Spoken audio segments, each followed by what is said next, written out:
The sentencing of Sean Diddy Combs is underway at this hour. In July, he was found guilty on 2 prostitution charges, but was found not guilty of racketeering and sex trafficking, which would have carried larger sentences. Prosecutors are asking the judge to sentence Combs to at least 11 years in prison. Combs's attorneys are requesting 14 months, essentially time served. Federal sentencing guidelines suggest somewhere between 5 to 7 years.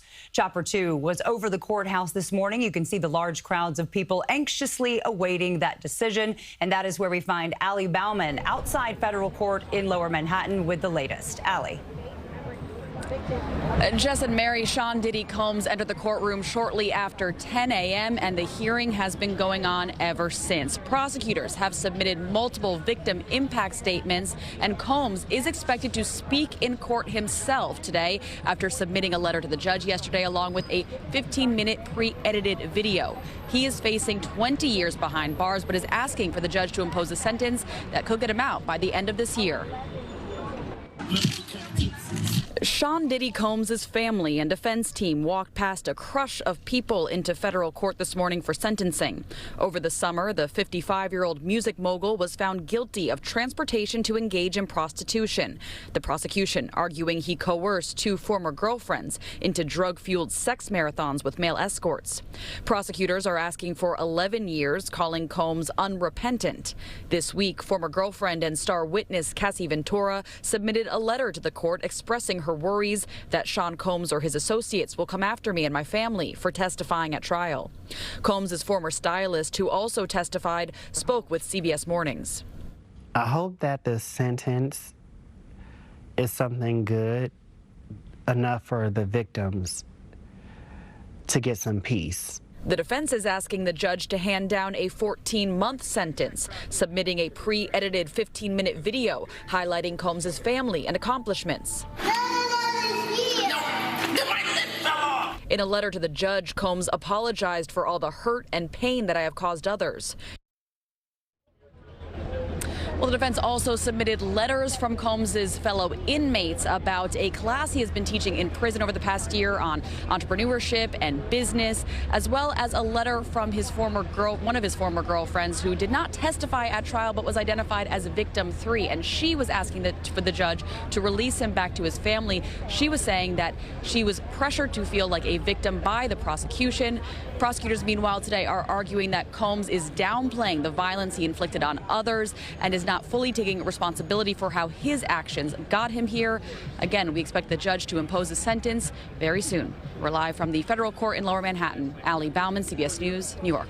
All right, Allie, thank you so much. And let's bring in legal expert Richard Schoenstein. Can you walk us through what's happening in court right now? How long could this take? Well, it could take long. I mean, this is different than an ordinary sentencing hearing, which is usually a couple of hours. This is obviously more involved. You have a very affluent defendant. And so you have a series of different witnesses they want to bring in, both sides, statements they want to read, or witnesses they want to testify, arguments they want to make to the judge. And then apparently Sean Combs himself is going to speak to the judge. So all of that has to happen before we get a decision on what the sentence is going to be. Can we talk about this video that we just saw clips of in Allie's piece? First of all, I've never seen anything like it in any trial I've covered. It was basically a mini documentary edited to show his life as a father and a community activist. What impact, if any, do you think that would have on the judge's decision? So I've been thinking a lot about this video, and I want to submit to you that that video is not intended for the judge. Remember, he submitted a letter that I thought was okay, and a video which is terrible from the judge. The judge would not like that video at all. I believe the letter was for the judge, but the video is for the public, right? He has a whole PR angle to this prosecution. He has to go out to hit people, his fans, and the public at large, and that's who that video is intended for, because that judge is not going to like that video. What factors does the judge have to weigh when deciding between the request from the defense and the prosecution? And do you think the sentencing could end up somewhere in the middle here? So the most important factors when you're looking at sentencing are protecting the public from the risk of further crime and punishing the person adequately for the crimes that have been committed. And the sentencing guidelines that came in the pre-sentencing report say this ought to fall between 70 and 87 months. And I do think that's where the judge is going to land. Maybe a little higher. I'd be real surprised for a very low sentence. I know Sean Combs is saying he's remorseful. I know he's saying he regrets his actions. He's working towards his rehabilitation. But there are a lot of very serious acts baked into and underneath these crimes. And the judge has kind of reacted already starkly to some of that. All right, Richard Schoenstein, thank you so much for joining us. We appreciate it. My pleasure. Outside the courthouse this morning, crowds of people, some supporting Combs, others hoping he faces a lengthy sentence. Among the crowd, podcasters and TikTokers ready to post or live stream their take on the sentencing. If I was the judge, he would get a bang, bang, 10, 10, 20 years, 20 years.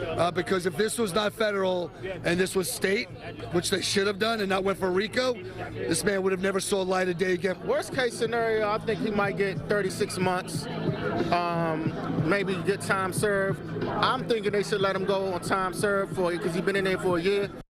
People started lining up in front of the courthouse as early as yesterday. Our Alice Gaynor is inside monitoring the proceedings. As soon as the sentence is handed down, we will bring you a live special report on air, online, and on our CBS News app.